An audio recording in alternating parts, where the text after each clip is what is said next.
নমস্কার। দেখছেন একটা ভালো জিনিস দেখাচ্ছি। আমাদের যখন পূজা হয় সন্ধ্যাবেলার দিকে, তখন আমাদের এই কুকুরটি সে ঠাকুরের কাছে যে বসে থাকে, যতক্ষণ পর্যন্ত পুজো হবে ততক্ষণ পর্যন্ত বসে থাকবে। কী কারণে জানেন? ওই যে মায়ের প্রসাদ একটুখানি পাই, সেই প্রসাদটি খেয়ে তবে সেখান থেকে যাবে। এখন তাড়াতাড়ি পুজো করার জন্য বলছে যে পুজো করো, আমি প্রসাদ খাবো তবে যাবো। তা কীরকম প্রভু ভক্তরা দেখুন। এইসব অবস্থাগুলো দেখার পরেও কি মনে হয় আমাদের যে আমরা কীরকম ঘৃণা করি এদেরকে। হ্যাঁ হ্যাঁ হ্যাঁ, বস বস, হ্যাঁ শোন, শোনে ও চুপ করে বসে আছে, ঠাকুরের প্রসাদ খাবে, খাওয়ার পরে এখান থেকে চলে যাবে। এইসব জিনিসগুলো দেখলে আমার ভালো লাগে।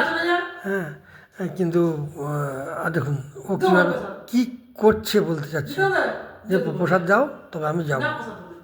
হ্যাঁ, তো যাক, এইভাবে আমি আপনাদের কাছে ভালো ভালো ভিডিও নিয়ে আসবো যে কুকুর কীভাবে মানুষের সাথে ব্যবহার করে এবং তারা কীভাবে তাদের চাল চলন আচার ব্যবহার আমি আপনাকে দেখাবো।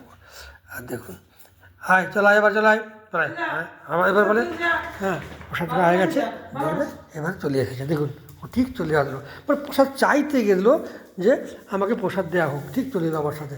দেখুন, তো এদেরও ঘ্রাণ শক্তি আছে, এদেরও চিন্তাভাবনা কত উন্নত।